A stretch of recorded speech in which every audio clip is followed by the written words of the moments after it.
Hello, everyone. Welcome to RELS 3370, the Bible and Modern Science. This is the introduction for the course. Just wanted to get acquainted with you. I'll review the syllabus together, but it also really behooves you to open it up, follow along, because you're responsible for its contents. But I really wanted to myself and talk a little bit about the course, what the rationale for some of the choices that we made, and get us started off right. First things first is that you understand that this is an asynchronous online course. There's no set class time that you need to be present for. It's asynchronous. There's not a time when you need to be sitting in front of your computer. But there are online materials. There are videos. There are PDF. There are things to read. There are required course materials. 3 books that you're responsible for. They are the Bible and Modern Science with Lynn Mitchell, who I always use that book. In some ways, you could say, well, could you pick a new book? I'll pick other new books, but I always wanted to honor the legacy of Lynn Mitchell because he started the religious studies program for the University of Houston. He was the director for many years. And so always when you use that book is make sure it was part of our collection. But then you also have Religion and Science with Alistair McGrath, and also the book by Ian Barber as well. And we're going to read those books in their entirety, and they grow in their complexity as we go.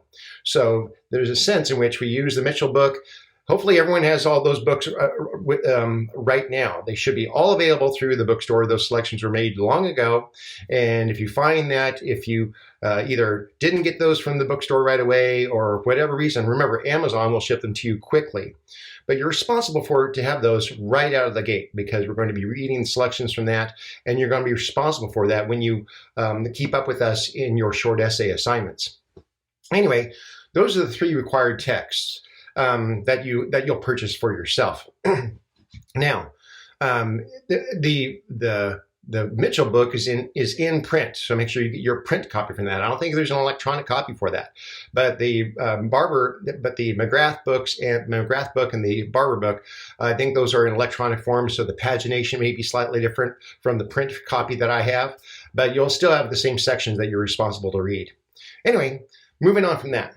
This is an asynchronous course, and so you just need to keep up with the assignments as you go in terms of being exposed to the materials. I offer my 2 cents with regard to online lectures, both in video and in written form as well. But it's also heavily dependent upon your reading, so make sure you have those materials. It's also a writing intensive course as well. Writings that you will keep up with throughout the course. It's a way of just kind of keeping up the honor system to make sure you did the required reading. But it's also a way to keep up and stay with us in the pace of the course and incorporate everything that in your writing, what you've been learning along the way. But the reason why this is a writing in the discipline course is because at the end of the semester, you have a 3,000 word paper, that research paper that's due. Now, you could say that just about everything we do is leading up to writing a very outstanding final paper. That's going to be a research paper that's going to be according to APA form, that's going to be documented and formatted and according to APA format with credible sources as part of your works cited to support the assertions that you make. And there's a couple of different types of final papers that people do.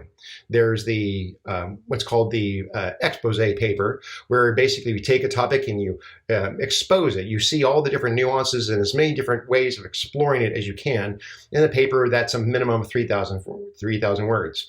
There's always some overachiever that asks me, well, can I write more than that? Of course, I never penalize people for greater effort. But the paper length is a measurement of minimal effort. And so if it's not 3,000 words, you lose points from that. You typically proportional to how far below the requirement it is. So like a 1,500 word paper, if the required amount is 3,000 words and you turn in a paper that's 1,500 words, you're looking at a potential of half credit, which can be fatal for some people, and grade wise, because the final paper is really your biggest contribution from this whole course. Everything's leading up to making a great final paper and being able to make an argument and support it with good sources, credible sources that we'll talk about. And as a result, the final paper, as you'll see from your syllabus, is worth 30% of your grade. Wow, that's quite a chunk. Of course it is, because everything else is a need to lead up to that. I make the case that by the time a person gets done with this course, I really want them better at writing when they are done than when they started, because all along I'm going to be admonishing people, you're writing full sentences, use good grammar, check your punctuation, check your formatting, make sure that you're interacting with those sources well, and that you're doing some critical thinking along the way. And so that's why we want your paper to be really good, so that when you're all done, you feel like that was the peak, that was the summit of this mountain that you climbed throughout the semester. Anyway, let's kind of take a look through some of the syllabus, and we'll talk a little bit about some of the things that if you follow along with me. First of all, my name is Aaron Ott, and I've been with the University of Houston since 2013. And that was back when I had already gotten a master's in theology, but I moved laterally from theology over into anthropology and got my second master's in anthropology there at UH. And simultaneous to that, I was asked to teach a course for the Bible, for the religious studies course, religious studies program. I've taught several different courses, but ultimately have settled on consistently teaching Bible and modern science. And both of those together has helped give me kind of an interesting perspective in both theology, having masters in both theology and anthropology, which is a soft science. I went on beyond UH to go to the University of Central Florida to pursue a PhD in archaeology, and I was ABD from there. It's referred to as all but dissertation. So I'm ABD from UCF, but my masters are from UH and from Dallas Seminary. Anyway, bringing that perspective, I would like to talk about the ways in which science and faith interact in order to produce dialogue. Good dialogue between science and faith, as these need to be seen as partners rather than competitors. So when faith and science dialogue and talk to one another, it should be a good conversation that doesn't assume the ignorance of the other. And so sometimes students who take this class find that they tend to get a lot of points deducted for using a lot of insider jargon, usually from the religious standpoint. Ironically, even though I'm an active minister still serving in a religious context, I've been asked before I got an email from someone in the past asking me if I was anti-Christian.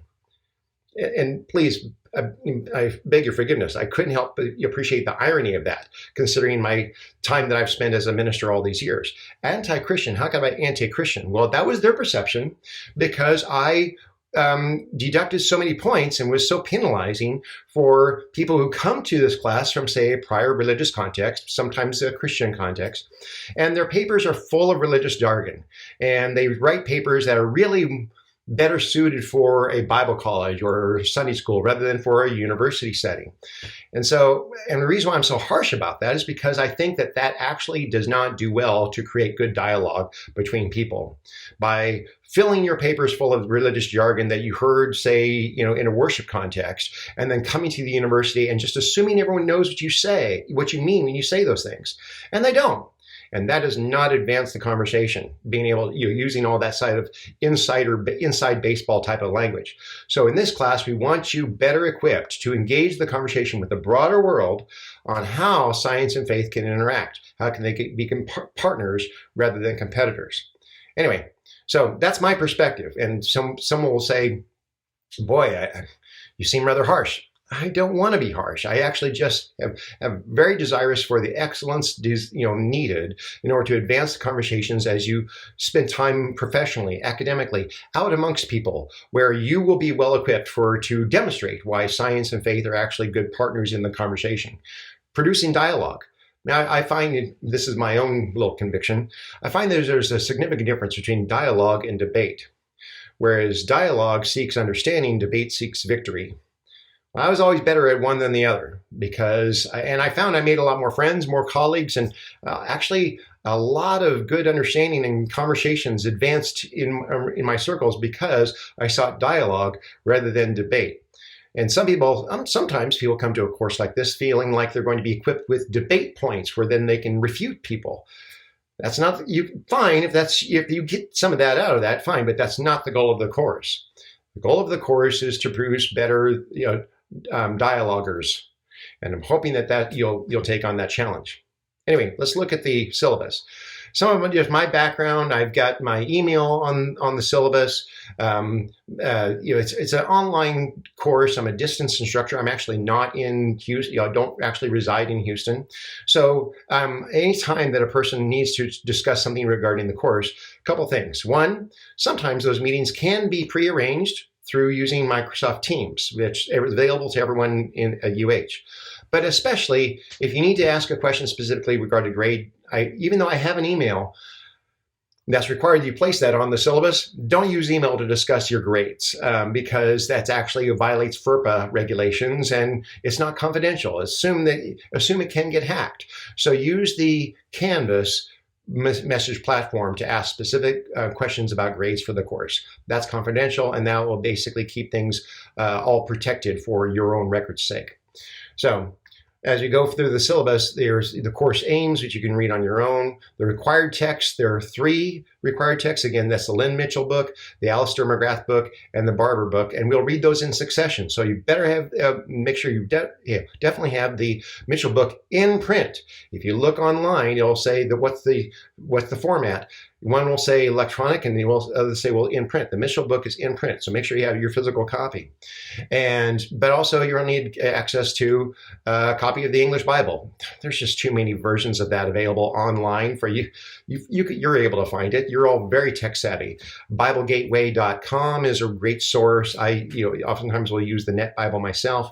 And so, if we're reading sections from the Bible, you can find that electronically on your own.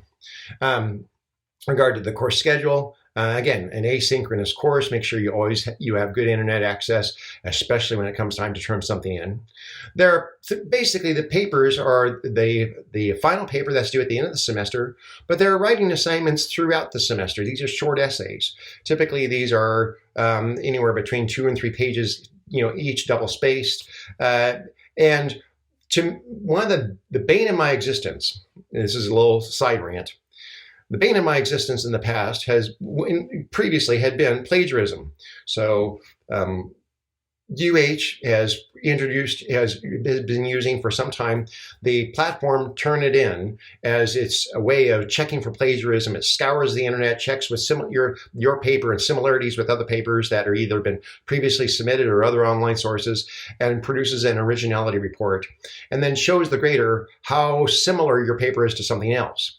And so if it gives an originality report of being like 75% similar, that means typically 3/4 of your paper were copy and pasted from other sources. That's a big red flag for plagiarism, and so I warn students about that. That originality report should never show above, say, 15 to 20% similar, and that's if you're quoting sources. For your short essay papers, those are all in your own words, and so that's a similarity. That originality report should be anywhere between 0 and 5% similar. So we'll talk a little bit more about that, but that's plagiarism. In the past, plagiarism was a big problem. It still is to some degree. But that monster has been somewhat eclipsed with a new Godzilla marching through academia, and that's AI. Now, artificial intelligence has become an important tool. There's no escaping it. There's no getting around it. Even old fuddy-duddies like me must deal with it. However, it is a double-edged sword. It's an incredibly powerful tool for many tasks and projects that people have to complete in the world, and there's just no getting around it. However, it has produced a new wave of amazing laziness among some. And so, as a result, Turnitin also had to keep ahead of that with special algorithms and tools for detecting AI-generated text. So your paper isn't just checked for plagiarism, it's also checked to see what the likelihood it was AI generated. And so what I've done in the past is I've actually graded rather harshly for how much of your paper was shown to be AI generated. And there's all sorts of things that can get your paper flagged for AI generation. Definitely if you use ChatGPT or Grok to write the paper, but especially also writing aids like Grammarly and others that will come off. They'll get flagged as AI generated. Avoid those as much as you can too. You want to do your own writing here. Try to go old school as much as you can. I mean, I know you're all using computers, and I'm not asking anyone to use a ribbon typewriter. However, you need to err on the side of low tech with regard to you writing your papers. This is for some. This is the writing equivalent of using an abacus to do your addition. I don't care. I'm very persuaded that is producing a lot of literary laziness. And so I want your AI detection to be as low as possible, 0 if possible, if you possibly can. Now, one of the ways that I've embedded things in the assignments to try to make them AI proof is for short essays, I include like a little section on a personal application that you need to make sure you're personalized. If it sounds very generic or like everybody else, any sort of AI detection is going to be flagged like, I think that Grok wrote this paper, not you. So it'll be up to you. If your paper shows any sort of AI detection at all, it'll be up to you. It behooves you, it falls on you to make sure it's so personal and so obviously you're writing based upon personality and such that you're basically always trying to persuade me, the grader, that you wrote the paper. Not A, that it was copy and pasted from other sources, and B, a machine didn't write it for you. Now that temptation can get very strong at times. I understand that. But it's exactly at that moment when temptation is the strongest where character is revealed the most. So keep that in mind. I know that's something of a side rant, but boy, a great deal of a lot of headaches have been produced over this problem. And I don't want to have I don't want us to have that type of barrier to good interaction in the semester. So that's with regard to the writing assignments. So your grade basically comes down to a couple of key things. One, writing short essays, writing your final paper, but also we have a couple of discussion boards that happen throughout the course of the semester. And these discussion boards are interaction forums. They are interaction forums that are designed to make you interact with one another. This is a discussion forum, not a monologue forum. And so oftentimes out of a possible 10 points for each discussion board, a student will write an amazing diatribe, answering all of the discussion questions I asked, which were only designed to kind of get the conversation started. And they'll answer all of my questions and interact with nobody else, and then be outraged that they only got 1 out of 10 points. I tell them, because you only posted 1 post. I don't care how brilliant it sounded. You could have been unraveling the secrets of the universe, but you didn't interact with your classmates at all. So your score in your discussion forums is the equivalent of how many posts you create. Typically, it's your initial post and then all the replies that you did to everybody else. So if you're watching this video, please do not ever claim ignorance that you didn't know you needed to interact with everybody else. That's why it's called a forum. And so that's what makes it different than, say, the other essays and especially your final paper. Keep that in mind. I don't want you to miss out on any points. The grading for this, there are no quizzes and exams for this course, but I do reserve the right to sometimes offer random extra credit. Now, sometimes extra credit has been pre-planned. Sometimes because I'm a kind of a softy pushover, I know I've been working on this. I'm trying to be more Darth Vader as I get older, but it hasn't taken yet. But it's because I'm something, softy, sometimes I'll have a number of students, they'll say, this semester was crazy, things happen, whatever. And please, I'm not asking you to redo any assignments, but is there any way I can make up extra points? Well, sometimes random extra credit occurs. Don't count on it. That's why it's extra. But when it does, those points are added onto the rest of your points for the course. Now, for this course, I do not grade on a curve. Your grade is the equivalent of the points you've accumulated by your assignments. And so all of the assignments have a point value and they add up to 100 points. So at the end of the semester, if you've done everything perfectly, it's just 100 points. You should be able to do the math at any point in the semester and know exactly what your grade is, what your grade trajectory is. And so out of a possible 100 points, if say a person did the equivalent of 10 extra credit points, people sometimes get 110 out of a possible 100 points, which is an A. So that's why I try to keep it simple for everybody, and that seems just, that seems fair. Anyway, back to the syllabus. We have the course schedule in the syllabus. Now, the main thing is the subjects. I'll talk on different subjects from time to time, but the main thing you need from the course topic, from the course schedule, is the due dates.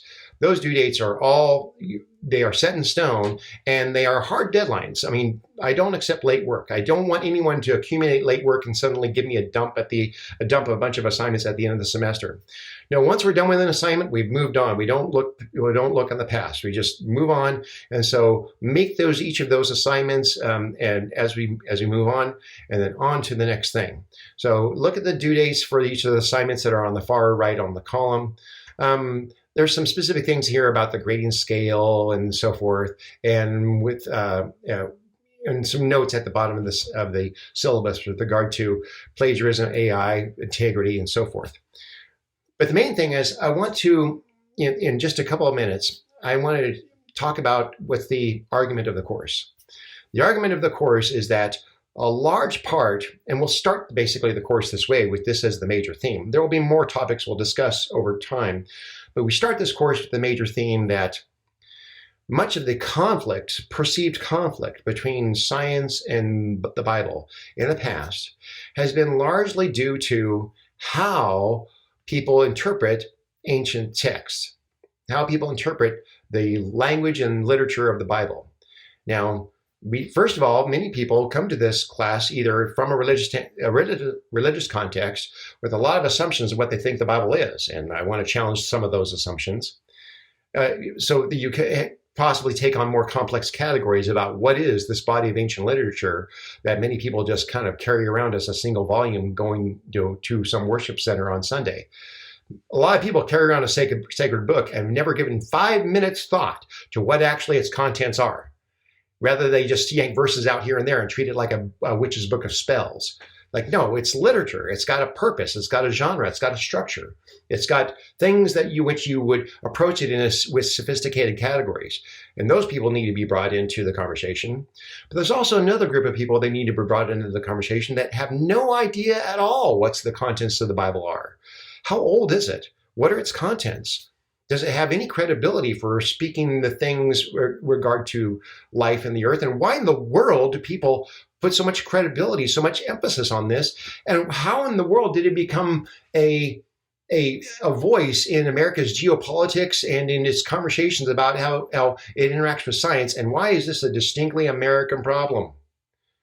That's another case I'll make throughout the course too, because a lot of global Christianity outside of the United States in many ways has never had the conflict between the Bible and science that we do.